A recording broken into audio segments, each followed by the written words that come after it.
Hello and welcome back to Digital Asset Daily. Good morning, good afternoon, or good evening, wherever you are in your corner of the world. ECB's Lagarde says central banks holding Bitcoin is out of the question. And I'm going to show a thought here. The ECB president gives the impression that central banks will avoid copying institutions and hoarding cryptocurrency. Next up, we have the Black Swan. Author gets rid of Bitcoin because it's making him too much money. And I want to thank @XRP Patriot for tagging me in that article. And the next point is the Bank of Canada's Lane says cryptocurrencies like Bitcoin are deeply flawed. The Bank of Canada Deputy Governor Timothy Lane unleashed sharp criticism at cryptocurrencies in a recent speech. We're going to scroll down just a little bit into the article. He called private digital currencies of the likes of Bitcoin deeply flawed as a means of payment. Lane states they are mainly used for criminal purposes. Now let's get into his statement here. They, meaning cryptocurrencies, are flawed deeply as methods of payment except for illicit transactions like money laundering, where anonymity trumps all other features. Because they rely on costly verification methods and their purchasing power is wildly unstable. And he further dismissed the rapid growth of Bitcoin and other digital assets as speculative mania. The recent spike in their prices looks less like a trend and more like a speculative mania, an atmosphere in which one high-profile tweet is enough to trigger a sudden jump in price. And I think we've seen that as well with Elon Musk, as what he has done with Dogecoin. I want to thank @RealBahama for tagging me in that article as well. Because let's go back into this. What are you seeing consistently here? Bitcoin out of the question. I'm selling my Bitcoin. Kind of the opposite side of that perspective. One we don't feel is a great asset for a currency, and the other one is I'm getting rid of it because it's making me too much money.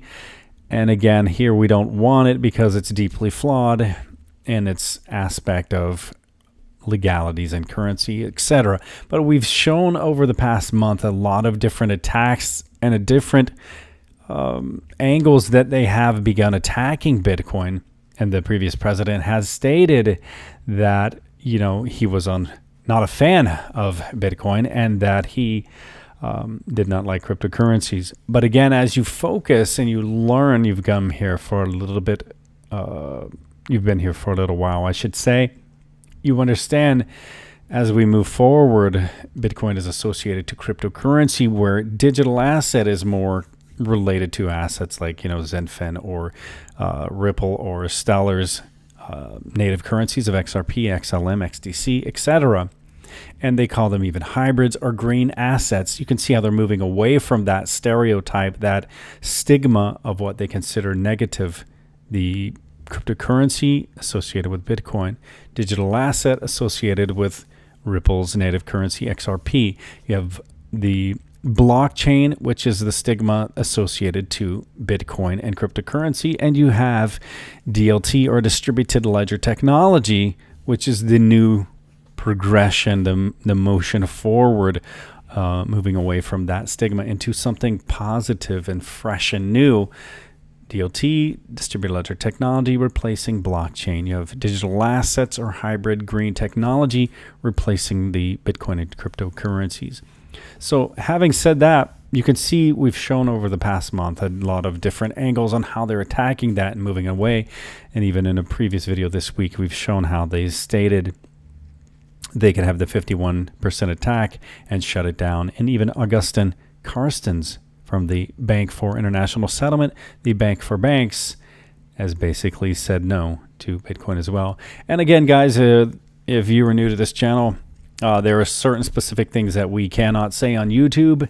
So I guess if you understand what we're saying, it's pretty obvious and we try to make everything clear. But there are things that we cannot say, or we will basically be penalized from YouTube and Google for saying specific words, so we basically do not say them. Moving forward, also getting into the limelight and the discussion of central bank digital currencies. Now, PayPal wants to become a distributor. The digital currencies could be distributed through PayPal's digital wallets, the company CEO said, and we're going to scroll down just a little bit into that. Dan Schulman laid out a vision during its Investor Day on Thursday for PayPal's digital wallets being the means by which central banks distributed CBDCs to consumers across income levels. You think about how many digital wallets we're going to have in the next 2, 3, or 5 years, and we're a perfect complement to central banks and governments to distribute those digitized forms of currency, Schulman had said. And next thing I want to cover too, because it's getting very exciting, the Future Lab for Applied Research and Engineering. And to be completely transparent, as I had said at the beginning, I knew holding on the ledger that we had until June 1st of 2021 that I knew I had a great deal of time, and I was waiting for something to convince me to get involved with the Flare project or the Flare network and the Spark token, the airdrop, considered for anyone who had their XRP in time for the snapshot of December 12th, 2020. Obviously, if you're on exchange, that was your timeline, that was your deadline. And those of us who had it on the ledger, we had a little bit longer of a timeline. But to be transparent, I did actually dive on board with the rest of you now, and I am a Spark and the Flare FLR holder as well. Obviously, they began releasing those, I believe, June 1st. You'll receive 15% of them, and over the next 36 months, you'll receive the total amount of what you had in your XRP at the time of the snapshot. But again, I'm going to go through a little bit of this, and I believe you'll be obvious and clear enough that you can see this is now a big deal. The Future Lab for Applied Research and Engineering, conducting applied research focused on frontier technologies to transform scientific findings into business value. Now, the research agenda, the goal of the Flare program at JPMorgan Chase & Company, is to design and conduct research across multiple frontier technologies in order to enable novel discoveries and inventions, and to inform and develop next-generation solutions for the firm's clients and businesses. The immediate areas of focus include the field of quantum computing, cloud computing, augmented reality and virtual reality, and Internet of Things. The Flare team, headquartered in New York, is part of the Global Technology Strategy, Innovation and Partnerships Organization, with researchers distributed across the world in all strategic technology areas. That's a pretty big deal, and I think now it is very exciting, and I'm actually confident over time, having seen the movement and the motion forward from when it began. We first started hearing of this possible airdrop to where we are now. I think it is a very exciting and solid asset moving forward. And as we continue moving forward and the adoption begins to rise globally, we know we're about the 2% mark as stated from the central banks, and then the 2025 being the full market maturity, the projected rate of 90% of global population. So that's an excessive move forward. And though we've seen this before, those of us who have been around for years, they were more shocking. The point of this story is quite the opposite, as they're now becoming more common. But the adoption will continue to keep moving forward. Let me just click on the picture. A small town in Texas, somewhere unexpected and surprising to see as you go to the ATM to get out your cash for whatever reason you're needing it for. But the available purchase cryptocurrency was more shocking in a small Texas town than seeing it in a big city or in a big mall or somewhere that you might kind of expect it. So I was sent this earlier in a message, and I thought it was great to kind of reiterate and to bring it back out, because over time now, for the past year, we've seen them randomly pop up, and they were more of a shock feature. Now, here's my perspective on those. Most of those that we had seen were in malls or in big cities or somewhere that it's not so shocking, because there's already the technology there, a technological town, it's a high-tech town, etc. But it's to find it in a smaller town, a small Texas town, is where it becomes more of a surprise, where now it's still common, and it's going to be so common moving forward that it's even available there. So I want to thank @VetGolfin for sending me that, because I think that is a good reminder of where we've been to where we're headed, to where now we've become accustomed to them, even though the whole world hasn't quite seen it. We're still in that top 2%. Even though it's common knowledge for us, it's going to be what the rest of the world and the masses will soon go through. On the next article, and the final article for this video, analyst says XRP is poised to pop and outperform Bitcoin. And here's his new target. We're going to scroll down into that, and I have a thought to share as well. A pseudonymous crypto strategist with a large following on Twitter is bullish on XRP.